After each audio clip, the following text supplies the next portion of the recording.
Salut, c'est moi, Casper Grasp, ta nouvelle influenceuse.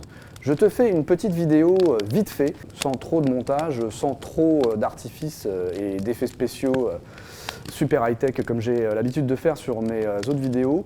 Je vais te parler de la situation dans laquelle on a pu éventuellement se trouver, ou même toi, chère spectatrice, à savoir d'être testé positif et de devoir déclarer des cas contacts ou d'être déclaré cas contact. Quand on est testé positif et qu'on déclare quelqu'un cas contact, on a tendance à culpabiliser. Pourquoi ? Parce que quand on déclare à l'assurance maladie les personnes, ces gens-là sont mis en arrêt de travail.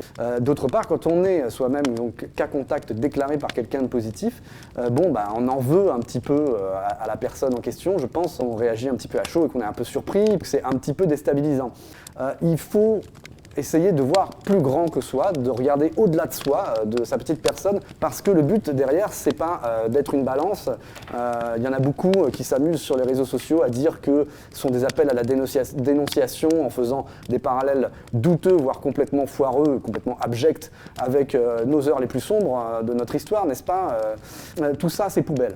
Le but, c'est d'essayer, avec tous les outils possibles qui sont à notre disposition, d'endiguer l'épidémie au niveau national et in extenso, la pandémie au niveau international. Il faut aussi se rappeler de ce qu'on réclamait il y a quelques mois au début de l'épidémie.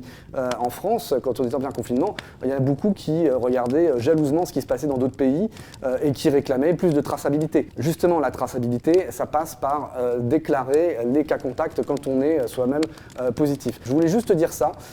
Voilà, je radote, mais il faut essayer de regarder plus loin que soi. Il faut penser collectif, il faut penser commun, il faut penser sauvegarde de la santé publique et donc du bien commun, parce que si on n'arrive pas à réfléchir à ça, c'est qu'on a déjà perdu la bataille contre cette maladie et contre des tas d'autres choses. Sur ce, c'est terminé, c'était juste un petit teaser pour ma prochaine vidéo sur le Covid-19.